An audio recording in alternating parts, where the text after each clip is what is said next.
a todos, bienvenidos a un nuevo podcast de Práctica Test. Comenzamos un nuevo podcast para analizar los contenidos del libro para la conducción en Chile y poder prepararse para el examen teórico de conducción. Para eso tenemos a todo nuestro equipo acá, DJ MA y el profe Anthony que nos van a acompañar.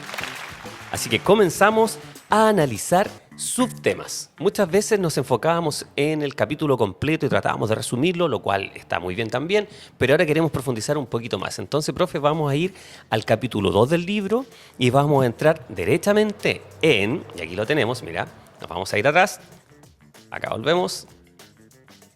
Este es el capítulo 2. El primero son los siniestros de tránsito, como todos conocemos, y este tiene que ver con el funcionamiento del automóvil. Vamos a partir por la energía y las leyes físicas, profe Anthony.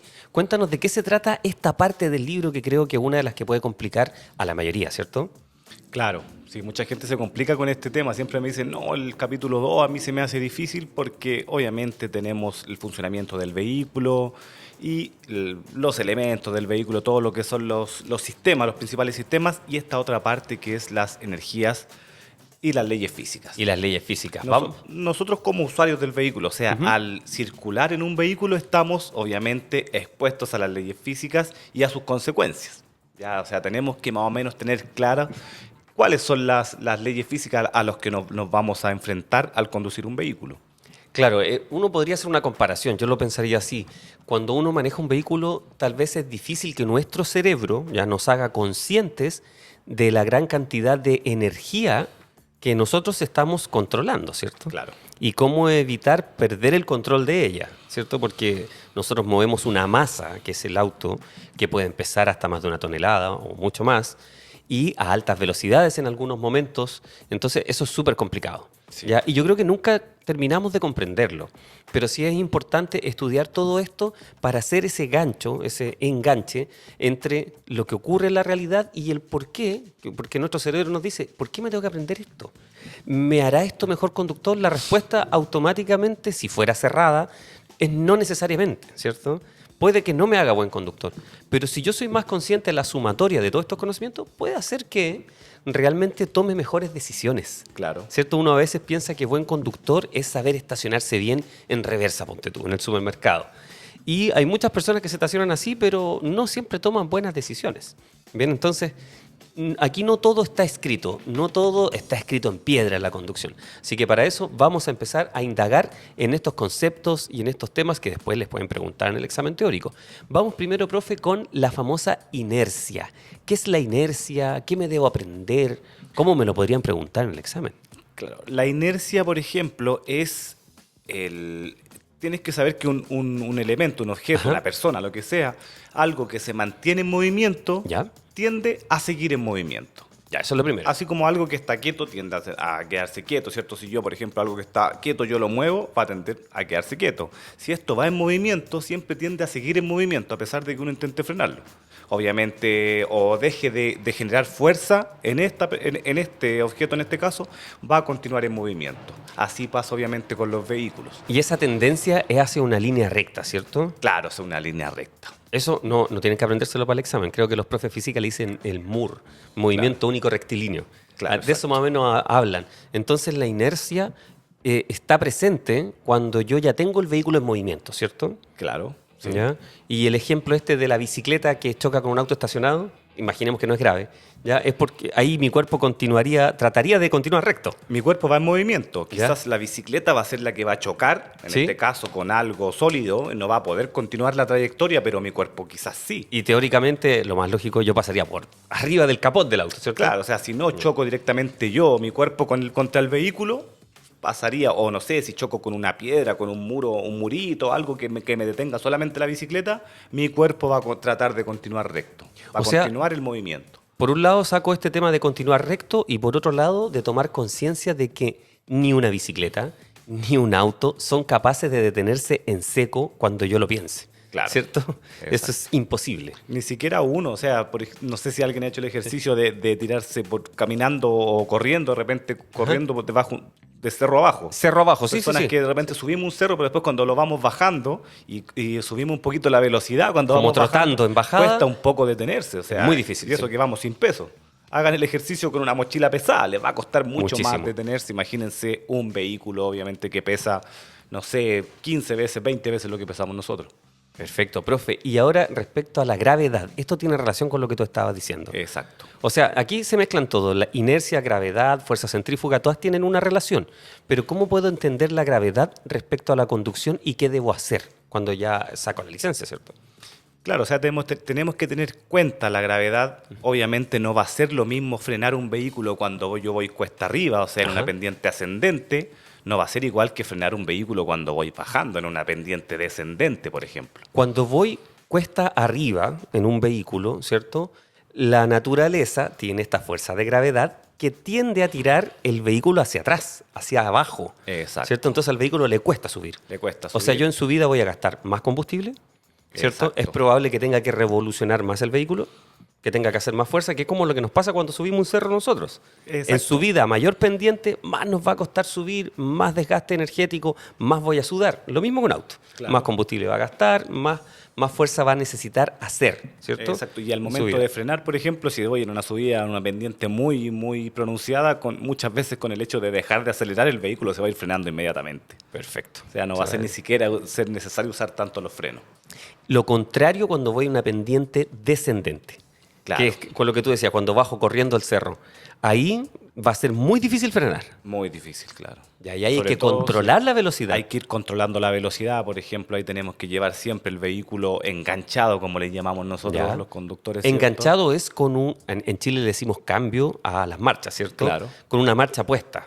Claro, En ojalá un una marcha cambio. baja, una marcha baja, un cambio bajo. Porque eso controla más el vehículo. Claro, ¿cierto? tiene más tracción, tiene más fuerza en ese caso. Las marchas bajas, así como tienen más fuerza para subir, también van a tener más fuerza para controlar. Para que el controlar. auto no se vaya adelante. No se vaya a cuesta abajo. O sea, si yo, por ejemplo, desengancho, pongo el neutro o piso el embrague y lo mantengo, el auto se me va a ir de golpe. Y es así.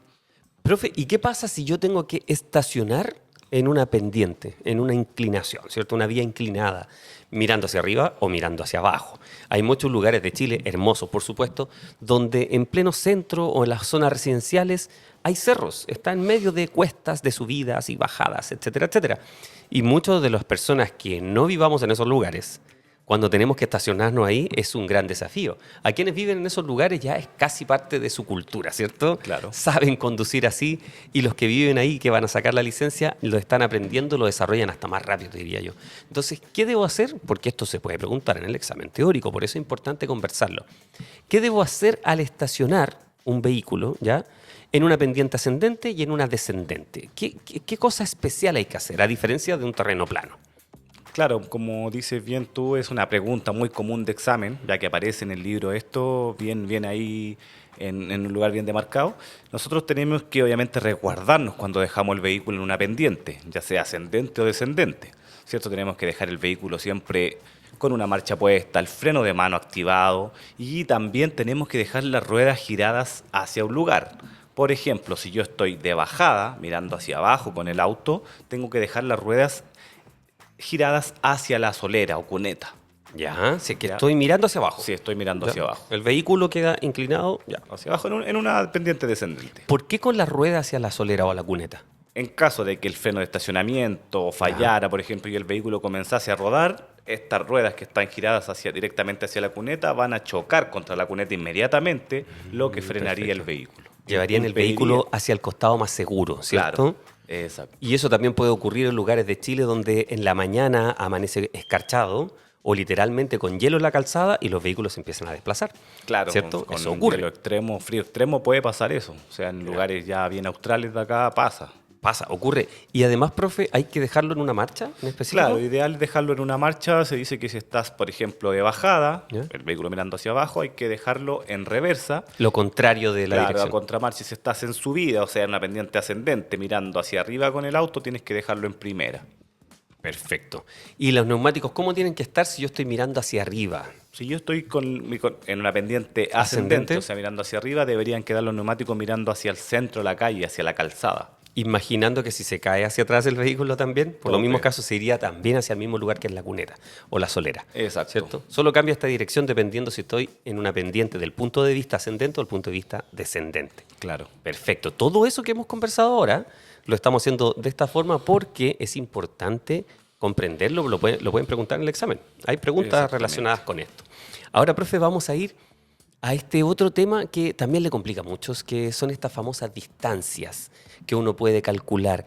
Tiempo, distancia, la famosa reacción, y esta es la reacción y el frenado, ambas cosas, pensando en que desde que un vehículo conducido por cualquiera de nosotros que ya tenga la licencia se le ordena detenerse, ¿ya? Uno se pregunta primero por qué. Tiene que haber una causa para detenerse. Siempre este ejercicio uno lo conversa en base a tomo la decisión de detenerme por algo importante. Ojalá siempre se piensa en una detención de emergencia, porque eso también es lo que me evalúa en el examen psicotécnico, ¿cierto? Este pedal que uno tiene que hacer con un solo pie simula acelerador y freno, Claro. ¿cierto, profe? Entonces, cuéntanos qué es lo que pasa, qué es lo primero que uno hace, en orden, cómo va avanzando. Bueno, nosotros tenemos que tener en cuenta que el vehículo, como bien dijiste tú, no se frena de inmediato. Ya, perfecto. Hay una distancia de detención. Ya, eso es el lo concepto, principal. distancia de detención. Distancia de detención. Esta distancia de detención nosotros está dividida en dos partes, en Ya. dos distancias ahí dentro, que es la distancia de reacción y la distancia de frenado. Perfecto. ¿Ya? La distancia de reacción es la que transcurre desde que yo me percato o desde que veo el obstáculo o lo que me está haciendo a mí frenar, ¿cierto? Hasta que comienzo a frenar. O sea, desde que lo que me demoro en reaccionar, por algo es la distancia de reacción. Distancia de reacción, que Bien. consiste en ver, pensar y pisar el pedal de freno, Exactamente, ¿cierto?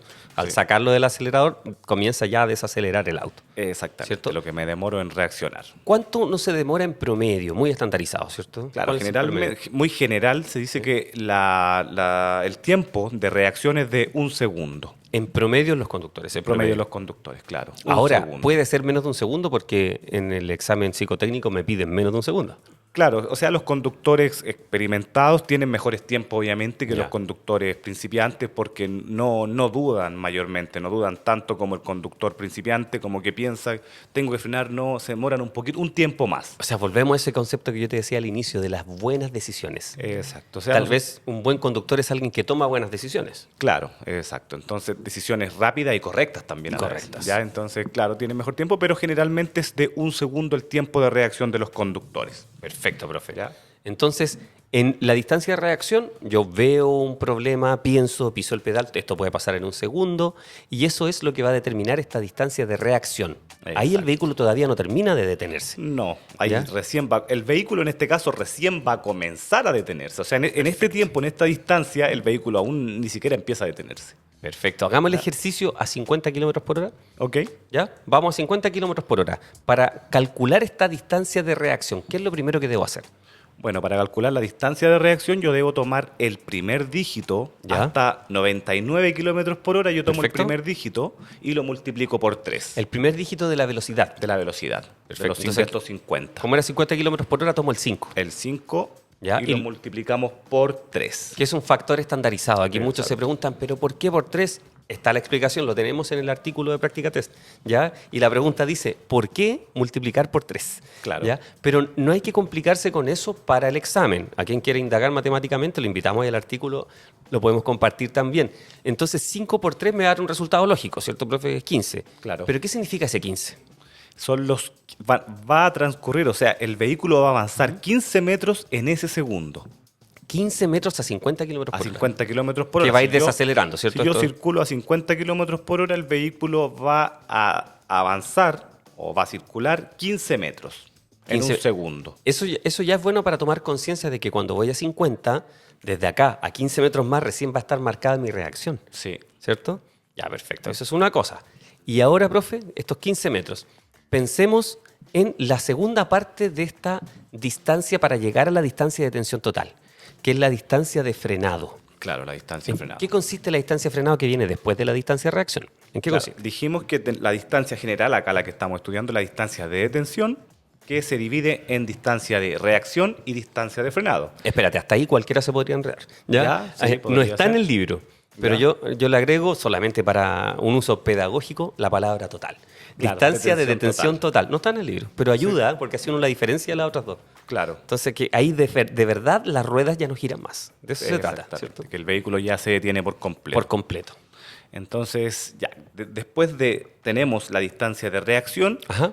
y se le suma la distancia de frenado, que es Perfecto. desde que yo comienzo a frenar, o sea, desde que comienzo Ya. a pisar el pedal de freno hasta que el vehículo se detiene completamente. Por decirlo de alguna forma, personificando al auto, el auto no sabe que tú quieres frenar hasta que pises el pedal. Exacto, Y todo ese tiempo que pasa antes de pisar el pedal es la reacción, la reacción. ¿cierto? Y al momento ya de pisar el pedal, yo ya le informé al auto que quiero frenar, ¿cierto? Sí. Y ahí se echan a andar todos los sistemas del auto, que si es que está todo correcto, viene el líquido de frenos, todo su sistema de frenos funciona correctamente, los neumáticos en óptimas condiciones, en la calzada en óptimas condiciones, y todo eso está bien, que hay preguntas que podrían ser así en el examen, si todo eso está ok, también se puede calcular, ¿cierto? Claro, también se podría calcular. Como un ejercicio. ¿Cómo lo haríamos a los 50 kilómetros por hora también, profe? Cuéntenos. Bueno, recordar que esto es todo aproximado. Ya, perfecto. Ya que no hay Súper distancia importante. ni de reacción ni de frenado, sobre todo de frenado, no hay nada que sea exacto, todo es muy aproximado. Y nosotros utilizamos este método porque se puede hacer sin calculadora, sin celular el día del examen. Es el más fácil. Recuerden ¿Cierto? que el examen no es una prueba, no es un examen de matemáticas, ya Exacto. es un examen obviamente de conducción. No van a haber cálculos complejos. Ajá. ¿Ya? Entonces, se puede hacer tal cual como en la distancia de frenado, pero en este caso nosotros tomamos el primer dígito Perfecto. hasta el 99, de 100 Ya. hacia arriba son los dos primeros dígitos. Ajá. ¿Ya? En este caso tomamos el primer dígito de la velocidad, que es el 5, y lo multiplicamos por 5. Bien, y eso me va a dar 25. 25. Y eso también son 25 metros, profe. 25 metros. O sea, desde que yo comencé a frenar hasta que el vehículo se detuvo, circulando a 50 kilómetros por hora, tengo 25 metros para avanzar. O sea, si yo lo tomo y lo mezclo con la distancia de reacción, tendría que decir 15 más 25. 15 más 25 sería la distancia de detención total, como dicen. O sea, a 50 kilómetros por hora aproximadamente, si todo está funcionando bien, para que yo pueda detener el movimiento del vehículo, las ruedas que se detengan por completo, necesito por lo menos unos 40 metros. Por lo Al menos. Al menos, sí. Al menos 40 metros. Mira, qué interesante. Es bueno porque uno puede hacer esta comparativa con algunas otras cosas, no sé, con la casa, el tamaño de un estacionamiento, alguna referencia. Es bueno que uno tenga una referencia para tomar conciencia de cuánto espacio estamos hablando, 50 metros, ¿cierto? Claro. En la conducción se utiliza mucho el estimar distancias, ¿ya? Desde lo concreto, como las señaléticas que están en la calzada, y también desde lo digital. Recuerden el uso de la ley no chat, no puedo manipular un celular con las manos cuando estoy conduciendo, pero hay sistemas de geolocalización, de posicionamiento global, ¿cierto? Los famosos GPS, que te van dando indicaciones en 200 metros más, Claro. en 1000 metros más, en 50 metros. Entonces, poco a poco, como conductores, debemos tener una idea aproximada de eso, Claro. ¿cierto? Nadie va a medirlo con una wincha, nada por el estilo, pero uno debería al menos tener una idea, ¿cierto? Claro, o sea, las mismas señales informativas también dice próxima salida, no sé, si Las es que voy balizas hacia se el llaman sur. esas, ¿cierto? De la autopista, Claro, ¿no? 300, 200, 100. Claro, o una simple señal, por ejemplo, de aquí al sur va a haber una señal A informativa. 2000 metros, las primeras, 2000 metros, como 2 salida kilómetros. a Paine, no sé. Ya. También después 500 metros, no se puede aparecer ahí. Hay que Entonces tener tenemos- una idea de esas distancias entonces. Claro. Perfecto. Profe, eso fue un resumen de estas leyes físicas y ahora vamos a pasar al último subtema del capítulo 2, que es la seguridad en el vehículo, entendiéndola entre seguridad pasiva y activa. Cuéntanos por qué se habla de seguridad pasiva y activa y después nos vamos a definir la seguridad activa. Bueno, los vehículos tienen que tener sistemas de seguridad, ¿cierto? Ya. Cada vez tienen más sistemas de seguridad.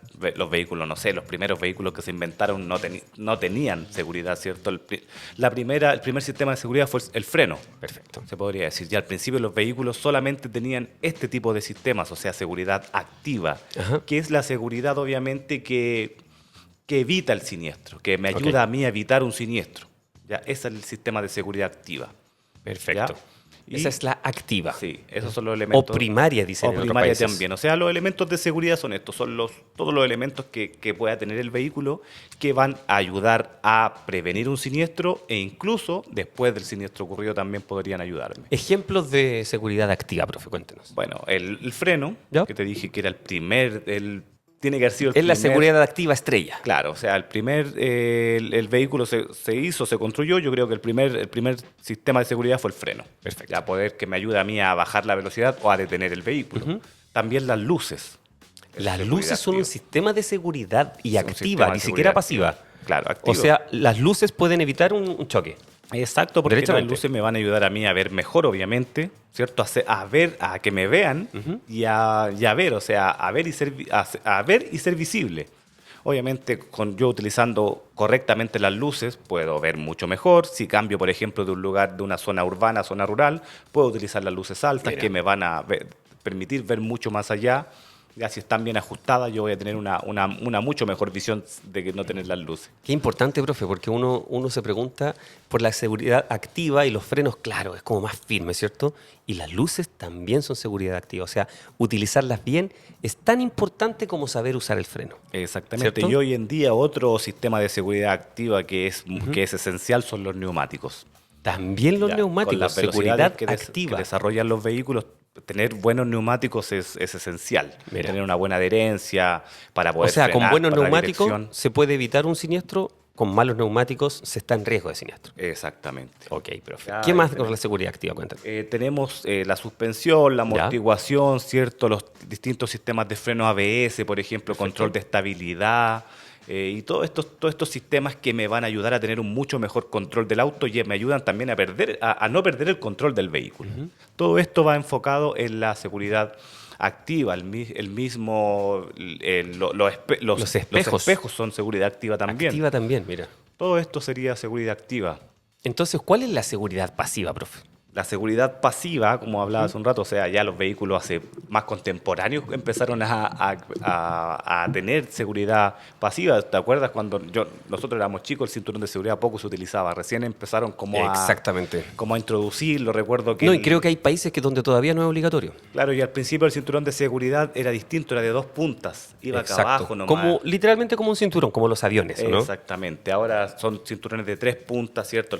Viene la banda desde el hombro, pasa por Y eso, el profe, hombro. es porque, bueno, esta parte siempre es delicada, pero es porque muchas de las lesiones, sobre todo los conductores, hay que pensar que muchísimos de los vehículos que ahora están transitando en todas las ciudades están integrados por una persona, ¿cierto? La gente que va a trabajar, etcétera. Entonces, muchas de las lesiones en conductores en siniestros se daban justamente en la parte superior del cuerpo y por el movimiento que esto implicaba, ¿cierto? Golpearse contra el volante, contra el vidrio. Yo sé que es fuerte, pero hay que ser consciente de eso también, ¿cierto? Entonces, esto ayuda a proteger la parte torácica y yo creo que también zonas que son vitales, ¿cierto? Porque las lesiones cervicales, que fueron comunes muchísimo tiempo en los siniestros de tránsito, provocaron que en muchas personas situaciones de por vida, como personas que quedaron minusválidas, por ejemplo, parapléjicos, cuadraplégicos, Tetrapléjicos. tetrapléjicos por una lesión cervical. Claro, el tema, la cervical es muy delicado, o sea, nosotros muchas veces no lo sabemos, pero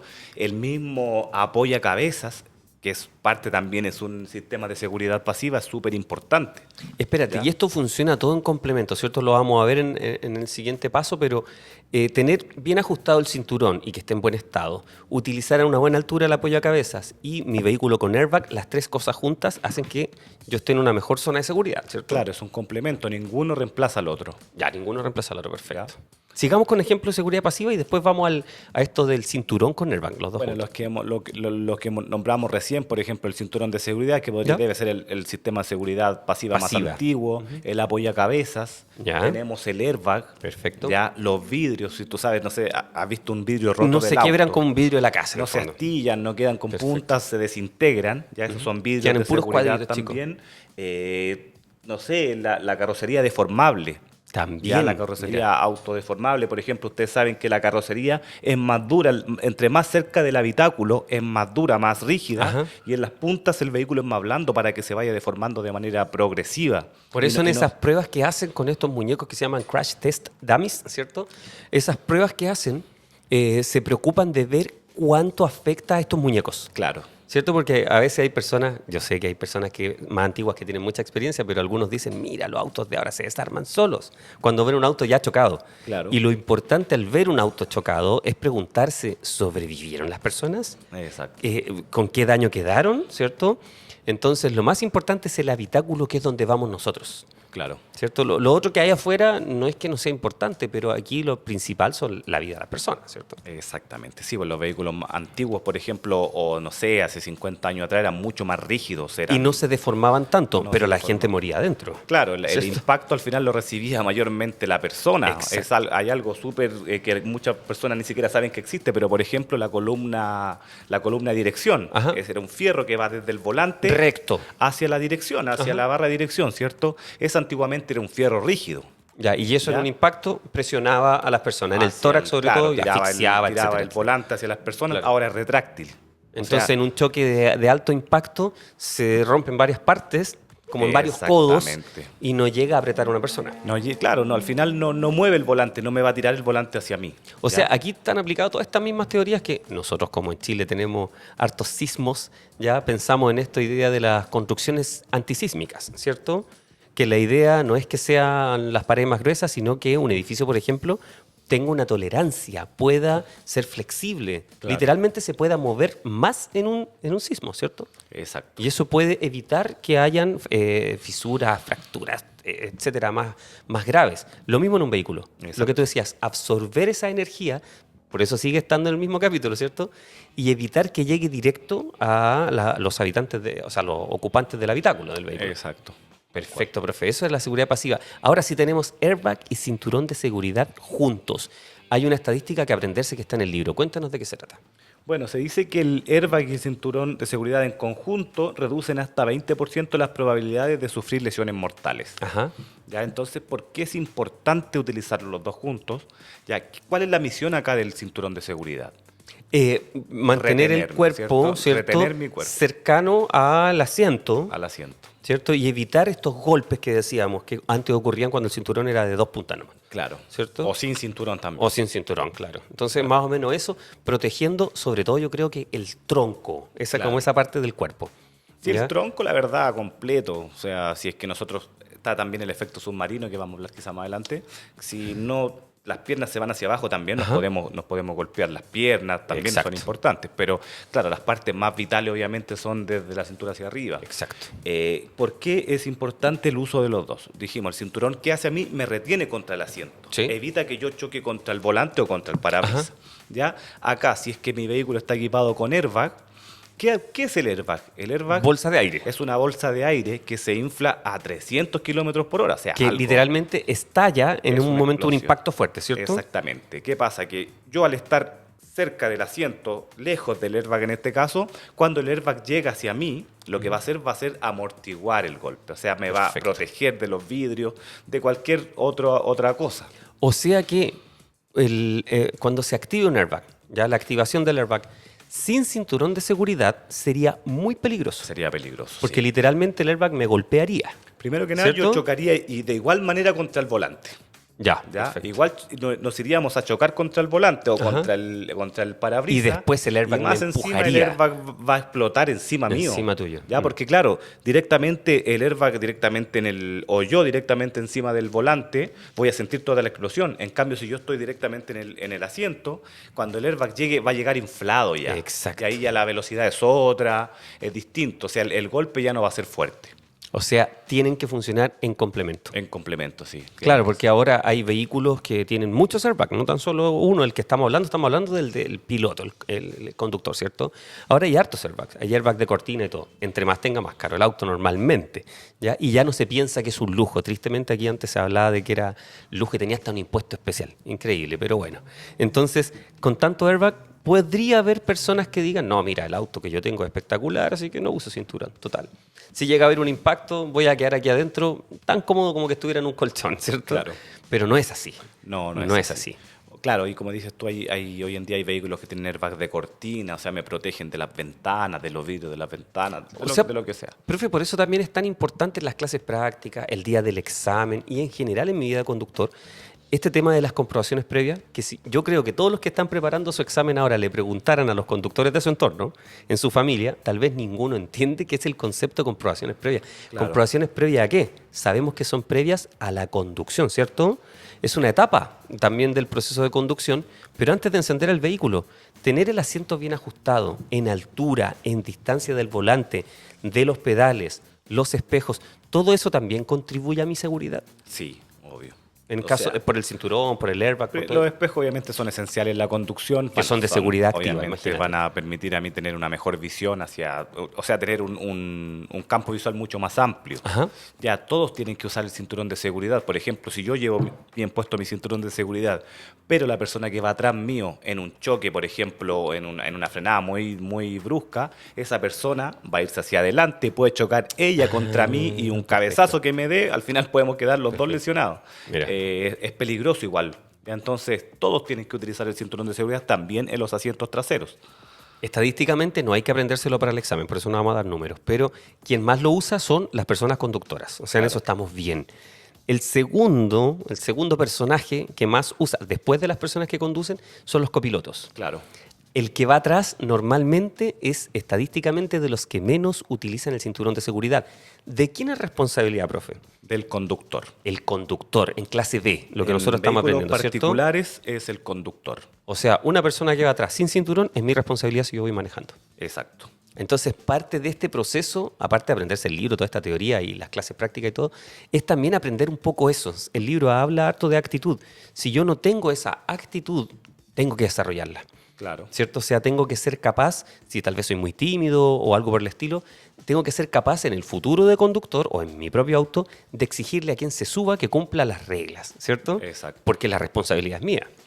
O sea, de hecho, si me controlaran, ni siquiera en un siniestro, y me sacan un parte, el parte me lo sacan a mí. Claro. No a la persona que está sin cinturón, ¿cierto? Exactamente. Mira, eso también ocurre. Y esto que nos habíamos contado, profe, de el famoso apoyacabezas y el efecto latigazo. Cuéntanos dos efectos, porque nos dijiste el efecto submarino era uno y el Claro. otro es el efecto latigazo. Tienen un nombre que ayuda a entender de qué se trata. Cuéntanos el efecto submarino, el efecto latigazo y el uso del apoyacabezas, profe. Bueno, el efecto submarino es cuando el Ya. cinturón no queda correctamente ajustado, por Ajá. ejemplo, no queda bien acá. El cinturón tiene que quedar debajo del abdomen, acá en los huesos Bien. que tenemos nosotros acá en la pelvis, como en la cadera. Y obviamente... ¿Y la banda superior? La banda superior entre el hombro y el cuello, Y el en este cuello, espacio, al la medio. clavícula que tenemos acá, y pasar obviamente por un costado del abdomen hacia abajo. Ya, ¿Ya? muy ¿Qué bien. pasa si el cinturón no me queda bien ajustado? A lo mejor queda muy arriba. O hay personas que ponen una toalla Claro. o cojines. ¿Ya? Claro, unas fundas también que usaban antiguamente, que eran como unas de una De bolita, maderita, ¿cierto? sí, sí, Ya, los conozco. eso obviamente puede favorecer al efecto, en este caso, Submarino. ¿Qué pasa? Que en el momento de un siniestro, de una desaceleración brusca, que es un choque, la gente pasa como por abajo del cinturón. El Se cinturón va no- hacia los pedales. Hacia los pedales. El cinturón no los retiene, porque está mal puesto, obviamente. Ya. El cinturón está mal ajustado, entonces... Ese es el famoso efecto ese es el submarino. efecto submarino, que obviamente también puede ser muy peligroso. Las personas Y puede pueden pasar en tener- cualquier ubicación del vehículo. Exacto, sí. ¿Cierto? en cualquier Como he puesto el ubicación del cinturón, vehículo. atrás también ocurre. Atrás también podría ocurrir. Ese es el efecto submarino. Sí. Ahora, apoyo a cabeza y efecto latigazo, que van de la mano. Ya, bueno, el apoyacabezas obviamente es el que está acá arriba del asiento, ¿cierto? Ese tiene que siempre estar bien ajustado. Voy a dar primero las indicaciones. Tiene que estar a la misma altura de nuestra cabeza. O sea, la parte superior del apoyacabezas tiene que coincidir más o menos con la parte superior de nuestra cabeza también. Ya no quedar más abajo nunca de nuestra cabeza, siempre a esa misma altura. A la altura de los ojos. Claro. Y el asiento, ojalá no hay que reclinarlo tanto. Ya. A veces, sobre todo, los conductores principiantes mayormente no lo reclinan tanto. Les gusta Así que estar no se preocupen. La bien- mayoría de los que están bien- preparando su examen no tienen una mala postura, la Claro. mayoría, ¿cierto? Claro. Porque quieren ver hacia adelante. De hecho, les molesta no ver la punta del auto. Es Exacto. lo más difícil al inicio. Algunos conductores que ya llevan tiempo como que se relajan. No todos. Algunos se reclinan demasiado. Y otros, quieren ir hasta por practicando. moda, van casi acostados. Claro, eso es súper súper malo. peligroso, súper malo porque el apoyacabezas no debería tener una holgura con nuestra nuca de Perfecto. más de 4 centímetros. Ok. Ya a esa distancia debería ir. ¿Qué pasa con el apoyacabezas y el efecto latigazo?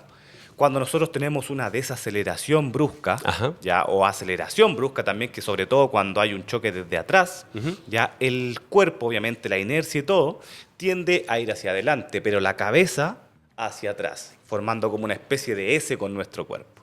Ya, y aquí nos afecta directamente al cuello y a la columna cervical, la que tenemos acá Es arriba. que es la zona del problema, porque el cuerpo pesa, obvio, la cabeza también es pesada, pero el cuello no tanto, y la función que tiene Claro. le cuesta mucho al cuello, literalmente, mantener la cabeza a la misma distancia que el cuerpo, ¿cierto? Entonces llega más tarde.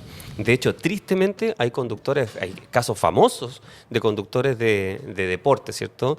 De Fórmula 1, por ejemplo, que murieron por cosas como esta, ¿cierto? Porque Claro. el azote del cerebro dentro de su cráneo provocó la muerte de ellos, ¿cierto? Claro, acá por ejemplo tenemos la imagen, si yo elimino la apoyacabezas, Ajá. acá lo elimino ahí y tengo un choque, por ejemplo, en este lado, La cabeza hacia el atrás. cuerpo va hacia adelante, pero la La cabeza cabeza hacia tiende a ir atrás. hacia atrás. Y eso es lo peligroso porque estamos hablando de velocidades, de fuerzas muy... Incalculables, o sea, no sabemos cuánto Entonces, es. obviamente, ahí podríamos tener una lesión cervical grave.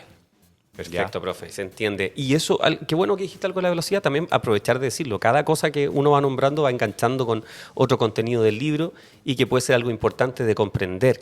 Un choque, como tú decías, que es la parte trasera del vehículo, podría no ser el impacto a la misma velocidad que el vehículo que viene. Me explico. Voy a 50 y atrás mío viene un vehículo, no sé, a 80 y me impacta. Como yo también voy avanzando, ese impacto no es a 80, ¿cierto? Claro. Porque yo también voy avanzando. Pero cuando los vehículos chocan de frente, ¿qué pasa con esas velocidades? Claro, y las velocidades se Respecto al suman. impacto, se suman. Se suman las velocidades, claro. o sea, dos vehículos a 50 kilómetros por hora en zona urbana, obviamente ojalá nunca pase, pero ocurre que chocan de frente. Se vive un impacto a 100 kilómetros por hora. A 100 kilómetros por hora. O sea, a partir de que los vehículos se están acercando a 100 kilómetros por hora, no a 50. no a si ambos 50. vienen a 50 Se suma. o uno viene a 40 y el otro a 60, estos vehículos 100. se están acercando a 100 kilómetros por hora. Perfecto. Por eso es muy difícil calcular el punto de encuentro. El punto de encuentro, que también importa para virar, etcétera, etcétera. Profe, ha sido un capítulo de verdad súper interesante, muy relajado, conversando sobre estos temas que están en el libro que a veces son muy difíciles de comprender. Así que los invitamos a todos, por supuesto, a visitar practicatest.cl porque hay muchas oportunidades de aprendizaje y a escuchar nuestro podcast en Spotify. Los esperamos.